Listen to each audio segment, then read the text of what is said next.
What's up, everybody? Tori McElhaney joined by Will McFadden, and we are coming to you for a very special Falcons Final Whistle episode. We are doing a 53-man roster projection. Now, if you were with us, what was it, 2 weeks ago, coming back from Miami? Yep. You know that we had a part one of this, and yours truly, I did my 53-man roster projection. Well, now here we are, 2 weeks later. A lot has changed with this team. They have traded for Matthew Judon. They have signed Justin Simmons. And Will, you finally did your very, very first 53-man roster projection. First off, I'm really proud of you. Thank you so much. You're welcome. Second off, tell me a little bit, just big picture, what this exercise was like for you. Well, this exercise, it was challenging, to be honest. Mm-hmm. It was helpful to have, I think, you break through that wall first. So I was able to at least have a foundation, I think, to refer back to. Yeah. But to be quite honest, this is a podcast I have been just dreading because I know I'm sitting here foot in mouth, eating my words, because I came on a little strong, had a little bit of mustard, some Bijan mustardson on top of my, my, I love a plug here. When I was giving you your feedback and I was like, you're crazy for X, Y, and Z. And lo and behold, X, Y, and Z are listed on my depth chart as well. And it's so it was an exercise, I think, that taught me how easy it is to just kind of be like, well, of course, this is going to happen. But then when you go through it and you're putting on the GM hat and being like, okay, am I really going to leave this person off? Am I really going to have this few of people at this position or what have you? So it was a really enlightening exercise. And it's one, honestly, I encourage everybody to do. You can do it at home. Yeah. It's cool. It's funny, too, because I used to dread it. I did, because it was very difficult. And it feels personal in a way, almost. It does. Especially when you go talk to a guy. And then, we had Carlos Washington sitting here and he's somebody who is in a camp battle. And I'm like, I love Carlos. I know. But as I'm sitting here evaluating things, what all does that mean? Because again, you got to put yourself, I think, in the mindset of a front office or a head coach or stuff where your job is going to be relying on these 53 men. And so who do you put on that roster? Well, let's get into it. Let's start with quarterbacks. You carried 3, Kirk Cousins, Michael Penix Jr., Taylor Heinicke. Now, I also did the same. And my reasoning was that you look at Taylor Heinicke kind of as this long-term business deal. And you look at what he could provide you maybe in the market in the middle of a season when, God forbid something happens across the league and everybody is without a starting quarterback. The value of Taylor Heinicke goes up astronomically, regardless of what you have seen in the preseason. So for you, talk us through this 3-man quarterback room. Yeah, I'll be honest. I agree with everything you've said. The most valuable quarterback is the one that you don't have. And so I think that when you look at what Taylor Heinicke's contract is and how valuable that will be if you do need him, right? A spare tire is something you don't think about until you're broken down on the side of the road. And then you're like, man, I'm glad I decided to go get a new spare tire. Speaking of which, I need to go get a new spare tire. I call them donuts. Donuts. Is that a thing? That's definitely, that is absolutely a thing. I was like, spare tire? It's a donut. Sorry, I'm just using the generical, but I was a little bit I'm glad that he had the second preseason game that he had, because I think that if Taylor Heinicke had a repeat performance of that first preseason game, and I didn't put a lot of stock into that because this is a new offense, new players for a quarterback that is especially tough, on top of Michael Penix getting a ton of that, pretty much all of the second team work because they're trying to get him up to speed. So you feel for the situation that Taylor Heinicke was put in there. So for him to respond and bounce back made it easier to say, okay, I do feel which I felt all along, that they will have 3 quarterbacks on this roster. If he had struggled, then it would have been a little bit dicier. And I do still think that, and we'll get to this, but there's a lot of tough cuts in this 53-man roster cut down. If they really do have somebody they want on this roster and there's just not a spot, I do think it behooves them to look at every single position, and that does include quarterback when you're looking at, all right, how do we balance this thing out? But right now, Taylor Heinicke still on the roster. Okay, let's move on to running backs. You have Bijan Robinson, Tyler Algier, Avery Williams, and Jace McClellan. Now, You gave me a hard time about keeping Avery Williams. Or I say that. You questioned why I kept Avery Williams. And I'm curious, when you were going through it, what was the value in keeping Avery Williams is question number 1. And question number 2, how hard was it to cut Carlos Washington? So maybe I am not recalling giving you as hard a time as clearly I did. I think you also gave me a hard time off camera as well. I think you also said, I don't know, Tori. I really like how Avery Williams has shown himself this training camp and preseason as at the running back position, right? And I think it's so easy to forget and lose sight of the fact that he came into the league as a defensive back. Yeah. He was a cornerback, so he is still getting acclimated to the offensive side of the ball. And he was a receiver there for a little bit too. Exactly. So it's kind of like he's still finding himself. Obviously, we know what he can do special teams wise, and that is why he will have a spot on this 53-man roster. I'm very confident of that. But I almost, to be candid, consider just having 3 running backs and having Avery as that third. So that's how much of a 180 I've done. And I, again, foot in mouth this whole podcast. It's amazing I can even get words out into this microphone. But that, just seeing how he has performed in kind of the preseason games, and he's done nothing to lose any kind of ground special teams wise. He is going to be a good football player, and he's somebody who I think, if we look back on the 2024 season and he does have a bigger role on offense than maybe we anticipate going into the season, I won't be entirely surprised. I wouldn't necessarily predict that right now, but I wouldn't be shocked. The reason I chose Jace over Carlos is, not only is Jace leading the team in rushing yard average at this point through the preseason, at least, among the running backs, but he just kind of, he's a draft pick. So that's always going to kind of, I think. That's the biggest question. Because in the back of my head, over and over between these two, because it's between Carlos Washington and Jace McClellan. Yes. That's the cut. And every single time I have this conversation in my own head about the running backs, it's just one more feather in his cap. Yeah. It's just one of those things where it's like, gosh, if he wasn't a draft pick, if Jace McClellan and Carlos Washington had the same entry into the league, how would I feel about them? I ask myself that question all the time, and it goes back and forth every single time because I like Carlos Washington that much. And I'm sure there are many people listening or watching this right now that are just like, that shouldn't matter. That's a stupid thing to influence. And it is. And that's right. And so, but you have to think about who can clear waivers. That's the thing. It's the thing. If Jace McClellan gets cut, and you have to worry about another team picking him up. If there are scouts looking at these rosters every single day across the league. If they see a draft pick, especially a running back that falls off of a roster, that was a draft pick. It's the same reason you see 5-star players coming out of high school who may not have great college careers, but then still get drafted fairly highly. And it's the potential. It's the reason that somebody before you saw something as well that makes it's human nature, that makes you feel a little bit safer about betting on that person because of the kind of herd mentality of I'm not the only one that has seen this, so there must be something there. Again, no idea how much, if that factors in, but it certainly factors in for us. And that's a hard thing, I think, just human nature, again, to kind of get out of the way. Yeah.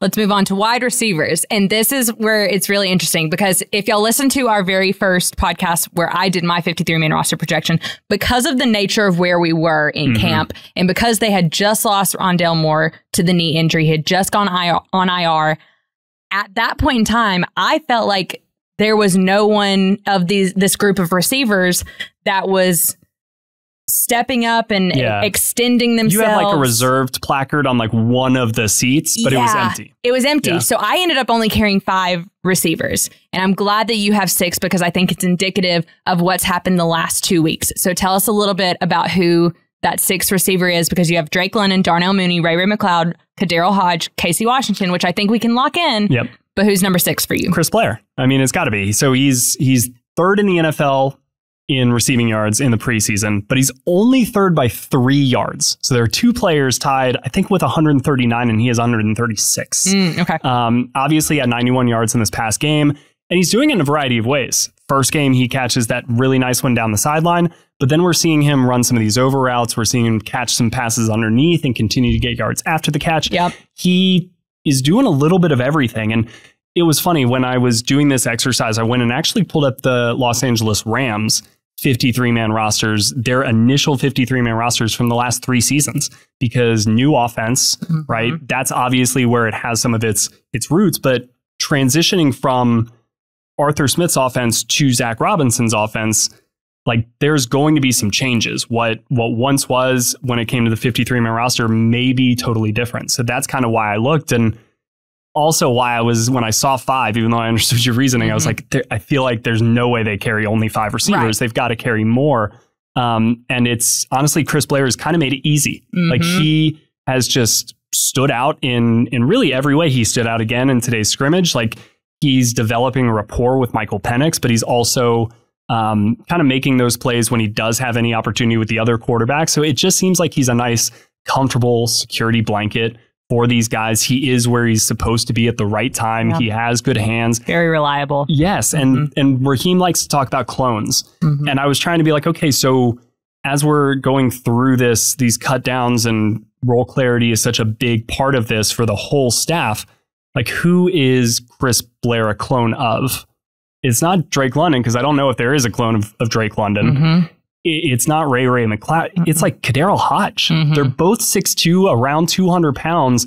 And they both kind of, if Kadarius Hodge takes Chris Blair under his wing and teaches him how to be this insane special teams, like hype beast, and also just a quality possession receiver who is reliable when counted upon, Chris Blair will play in this league for 7, 8, 9 seasons. Like that is awesome for a young player to kind of be taking these steps in a preseason. That's exactly what you want to see, and it's why I've got him on my 53-man roster. Along with wide receivers, our numbers also differed at tight end. Yeah. And I carried 4, you carried 3. Kyle Pitts, Charlie Warner, and Ross Dwelley. So that means John Fitzpatrick did not make the cut for your 53-man roster projection. Why was that?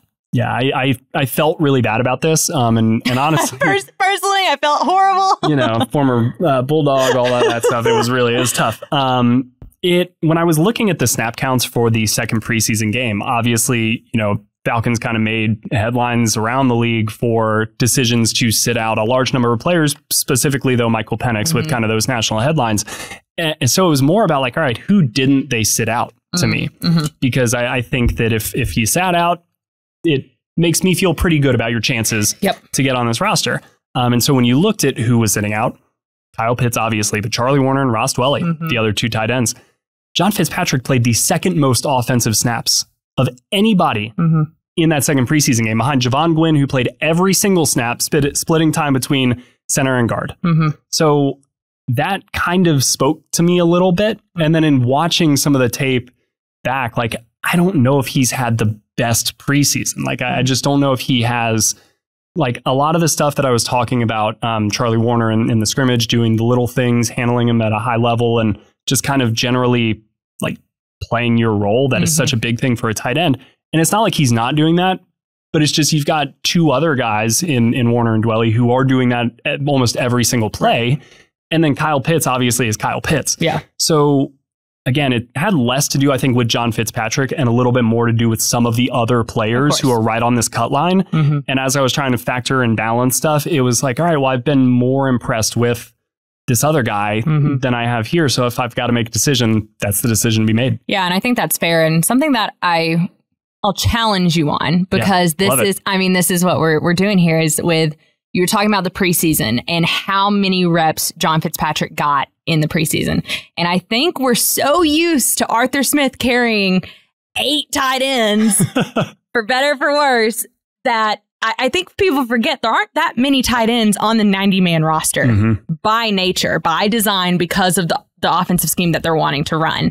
And I honestly think that they didn't have enough. I did think about this. Right? Yeah. Like they did. If you don't play John Fitzpatrick, like literally somebody's got to be out there. Someone has to be out there. So that would just be my one argument that I would have about that. Yes, and I thought about that. Stogner, who is the 5th string tight end, only played like 6 snaps. Really? So I'm kind of, that's where to me, I'm like, interesting. If that was going to be the argument, you would think then that Fitzpatrick would have come off the field at halftime, and then you get Stogner in there with the rest of it. But like, that wasn't the balance either. So again, I totally see your point. Yeah. And I may be wrong. Like, he may have gotten all those reps for development reasons, right? And they felt like, but that was just kind of what stood out to me there. Today's episode of Falcons Final Whistle is brought to you by Zaxby's. And after a long game, when I'm tired and I need to refuel, I turn to Zaxby's. Their marinated, hand-breaded, fried to perfection chicken fingers, they hit the spot every time. Get yours with seasoned crinkle fries, a nice drink, and whichever of their 12 signature sauces you're feeling at the moment. But it always hits just right. So next time you need to refuel, go get yourself some Zaxby's. All right, offensive line. You said when I carried 8 offensive linemen that was way too small of a number. Yep. And you even said, I don't think I'm going to quote you right, but I'm pretty close. I think I'm 75% where you were like, I can't believe you did that. Can't believe you only carried 8 offensive linemen. But guess who carried 8 offensive linemen in their 53-man projection? Will McFadden, everyone. Jake Matthews, Matthew Bergeron, Drew Dahlman, Chris Lindstrom, Caleb McGarry, and Storm Norton, Kyle Hinton, Ryan Newsel. The exact 8 that I had on mine. Walk me through your decision and why you went back on what you said, Will. So I did have Javon. I had 9 until like literally I went to publish this piece. I had Javon Gwynn in there. I will say, and this is the deepest cut that I could possibly make, and I am just becoming a caricature of myself at this point in time. My favorite camp battle this whole camp has been Kyle Hinton against Javon Gwynn. The backup interior, like reserve offensive lineman battle. But oh my God.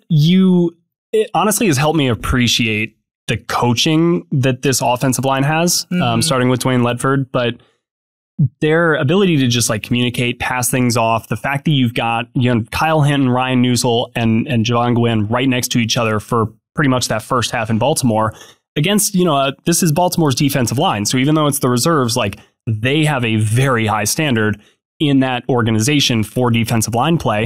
And I thought they handled it really well. And I thought both Gwynn and Hinton had really solid games.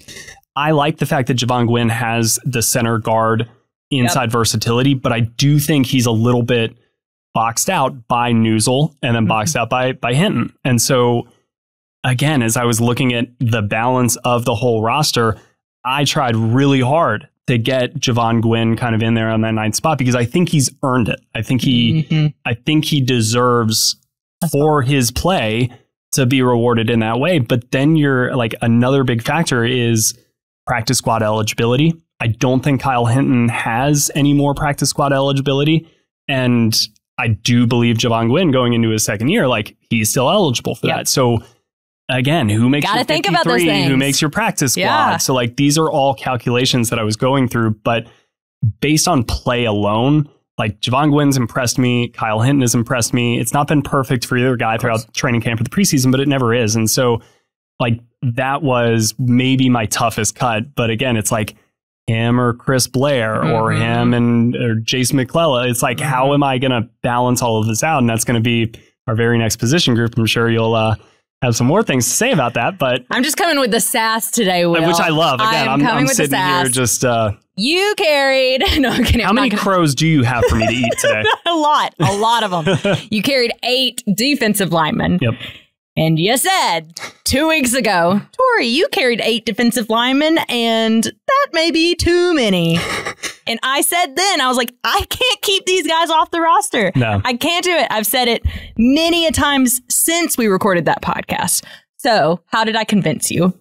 Well, what it was honestly, it was like a bridesmaids, groomsmen situation. I wanted to make sure I had one of each, an offensive lineman for a defensive lineman and offensive. So that's really what it was. No, it was just so hard. It was so, I was like, am I going to leave Kentavious Street off this roster? No. Am I going to leave Eddie Goldman off this roster based on what we saw on Wednesday's scrimmage? Like, no, heck no. Why would I do that? So like, this roster, and this was the spot I felt it the most, is just the unknown of it all, because it is year one going into Raheem Morris's tenure as head coach, going into Zach Robinson and Jimmy Lake's tenure as offensive and defensive coordinator.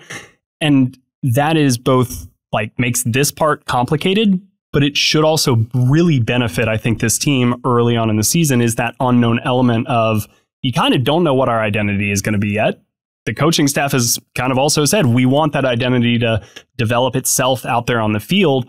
And so that is where, more than anything else, I think the mentality of like, let's get the 53 best men on this roster is the default at this point in time. And they talk about role clarity, but that's almost role clarity within that broader mindset that you have to have, where it's just, can you help us win on a Sunday?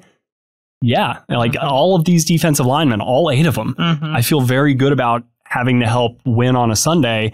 Like they can do that. And the depth element is going to be important as well. Like Kentavia Street looks a lot like Grady Jarrett, looks a lot like David Onyemata. Like it's very clear that that's a clone of 2 guys. You know, Eddie Goldman is a little bit unique among this group because he's 325 pounds and they don't have another player like that. They've got Zion Loga, but like he's a rookie and, you know, I think he's a very good practice squad candidate as well. So yeah, it's the combination of overall skill and the role clarity that we talked about. And I just can envision each of these guys like in a clear role, even though they may only have like 3 defensive linemen out there on the field at a time. Like 8 of these guys deserve to be on the 53. So that's why I had to ultimately join your line of thinking there. As much as I hated it, as much as I tried. I know you probably tried really, really hard and you're like, just dang it, I can't have Tori be right. I was going to have 26 offensive linemen on my roster and I was going to have one defensive lineman. That's what I was going to do to show you. But I just couldn't make it work. No, yeah. All right, outside linebacker. Our first time seeing Matthew Judon really, truly in this group. We saw him in the depth chart that was released on Tuesday, but this is when we're talking about what this team will look like come week 1.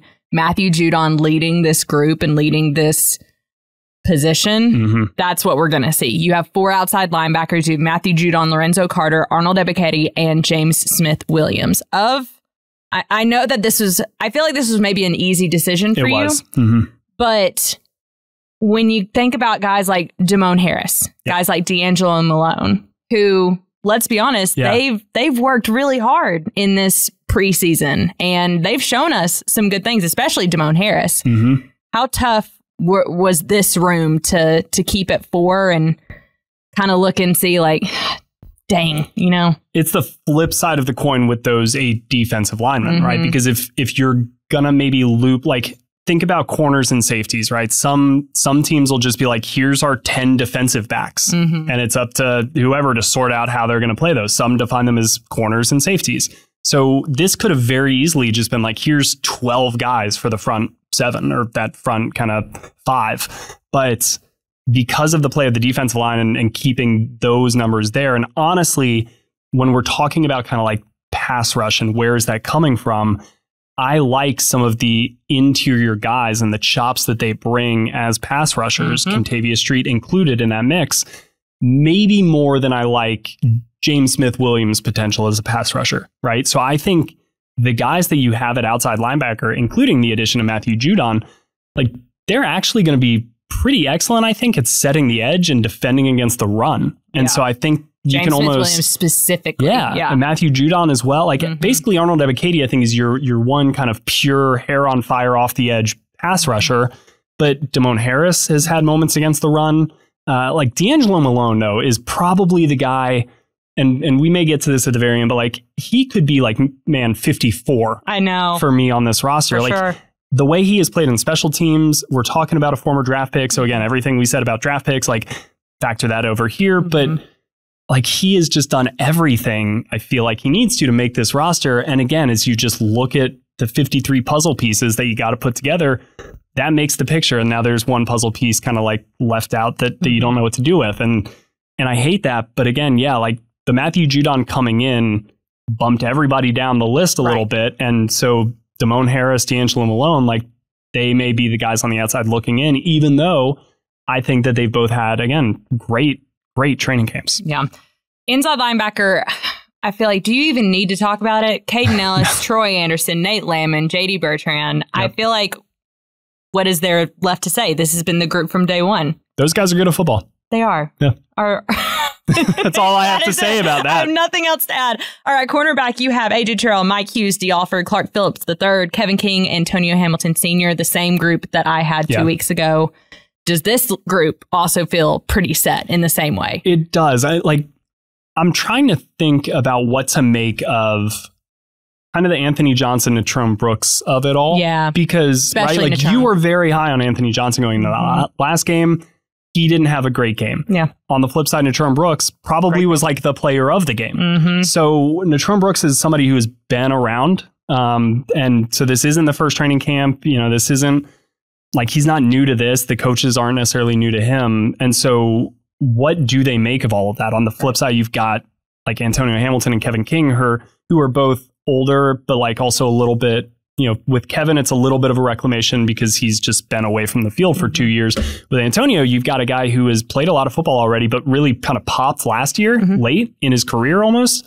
So what do you make of that? Again, like, but those are my ideal types of depth pieces in the secondary, where you've got somebody who's seen a lot of football who probably isn't going to make many mistakes, but he may not like overwhelm you with his physical skills or whatever in Antonio Hamilton. And then you've got in Kevin King, a former second round pick, but top of the second round. Yep. So borderline first round pick with a lot of these like cool athletic traits. He's a bigger dude. He's long. He's like fast. He can move really fluidly. Can do a lot of different things. But again, the biggest word that's kind of come up with the coaching staff when talking about him is trust. And it's just, we need to trust you for 56 snaps on a Sunday to go out there and maybe only allow 1 or 2 big plays, right? And after not being on the field for 2 years, it's just going to take a little bit of time, I think, to earn that trust back. And that's fair. Those guys have played well in their moments. They've done nothing. I think they were a little bit ahead in the pecking order when camp started.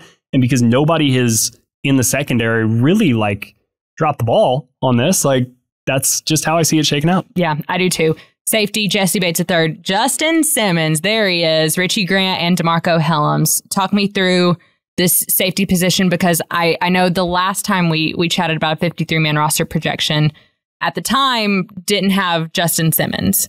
Now you insert him into this group, and I still hold on to DeMarco Helms makes the 53-man roster and then gets put on IR with the ankle injury that he's missing significant time for. So how do you kind of see this group shaking out, and what does the insertion of Justin Simmons do for how you looked at this safety group? Yeah, I mean, it was kind of the same thing as almost outside linebacker. And I think what I used, or the word that I used in talking about the outside linebacker, was like clarify. Like it just kind of helped when you bump everybody down a little bit, like naturally each of those spots gets a little bit stronger. And so when we're talking about a 4 that, you know, includes DeMarco Helms as the 4th, that's a pretty strong group. Yeah. You know, even though DeMarco Helms is going to be out for a while, like that is still a stronger foursome than it was when we entered camp and we were sitting here trying to be like, okay, so we know that we have 3 that are fighting, but like who's even going to emerge behind that? Is it Mike Abernathy? Is it, you know, Lucas Dennis? Is it Dane Cruikshank? Like that kind of part of it to me now is like off to the side. It is. Because again, we're now really excited about Justin Simmons and Jesse Bates out there. And also Kevin King getting some like hybrid look, and Richie Grant in maybe a hybrid role as well. So you've freed up, maybe I should say, some of these guys who could have been locked into more traditional roles.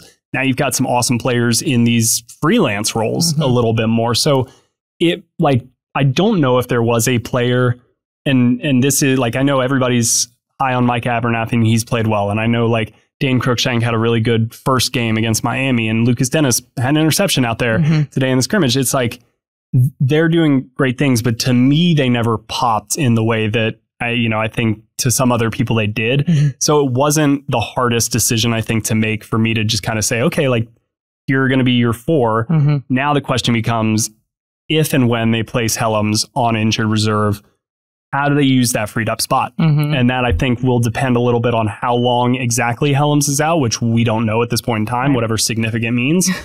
But do they use that to go bring in another safety to fill that void? Or does that free you up to then add D'Angelo Malone back to this roster? Does that free you up to, bring John Fitzpatrick? Like that's how this math is just interesting to me. Or do you just give it to Micah Abernathy? Right. Like, right? Like, do you just, okay, like he clears waivers, we're good. Like we have our 4 safeties. Right. So there's a lot of ways that it's like a little bit of an X factor, even post roster cut down. So to wrap up, I won't go into the specialists. Y'all know who they are, but we've kind of sprinkled in some names here and there. But when you look back, you asked me this question, I'm going to ask you this question. When you looked back on your 53-man roster, what were the 3 or so names that were the hardest to leave off of this. Yeah, I mean, so like first off, it was like D'Angelo Malone just kills me because he's done everything. Like he's been maybe the most entertaining player in the preseason to watch, and I know he's just like playing special teams, but he's almost made the coverage units like must-watch TV for me because he's just gonna fly. And weirdly, like Matt Collins did the same thing like last year. I think Troy Anderson was a rookie, like was kind of the same way. Yeah, just like you always have these players. And so for D'Angelo Malone, he was not on my bingo card starting training camp as like this guy's gonna ball out at special teams, but he has. And so shouts out to him for doing that. I literally said when we were in Baltimore, I was like, another day, another D'Angelo Malone special teams tackle. Exactly. Like, I mean, everywhere. He's all over the place on special teams. And usually that is the type of effort that is rewarded with a 53-man roster spot. That is exactly the quintessential cliche of like, you got to earn it on special teams in training camp. And I would argue he has. I would too. He's on the outside looking in. Yeah, it's finding that one spot. So he was a tough one. I mentioned Javon Gwynn. I really just have loved watching him play. I think he's developing. So that's another one for me. And then I'm trying to think of like who that third one would be, because like I mentioned Fitzpatrick, I mentioned Carlos Washington. I think both of those guys could be back on that practice squad. Is there anybody that I'm missing out on that? I know you're not really high on Micah Abernathy. No, I mean, I am. Yeah. But I know this wasn't my 53-man roster. No, I know. It's never clicked for me with him. I don't know why that is. Everybody, but maybe the inside linebackers, the other guys, because that front four has been so solidified. But Donovan Mutin and Milo Eifler have had really good practices, have had really good preseason games. So I haven't locked in on those two guys as much as I have some of the other players, specifically because of what we've been talking about. Like those first four just feel like written in pen. Yeah. But they have had really strong games. So maybe those guys. All right. I like it. It's good enough. Damone Harris as well. Cale London. Damone, I was going to say Damone Harris for sure. Yeah. All right. Well, congratulations on getting through your first 53-man roster projection. I know it took a lot out of you, and I do know that I gave you a lot of sass. Only minor verbal bullying. Right. Only a little bit. That's okay. just, it's all in good fun. Yeah. I can handle it. Just to keep you on your toes. Everyone, 53-man roster actual cut down is coming very, very soon. August 27th. Before we get to that day, though, Taryn Walk will be running our final 53-man roster projection. All eyes on her. All eyes on her. Will and Taryn are going to sit down to go over her roster projection, and then we're going to get the main thing, the absolute main one, and we'll all three come in here and we'll talk about it. We'll argue about it. It'll be fun. So make sure you like, subscribe, do all of the things. This has been the Falcons Final Whistle podcast, brought to you by Zaxby's. I'm Tori McElhaney for Will McFadden. Thank you so much for joining us.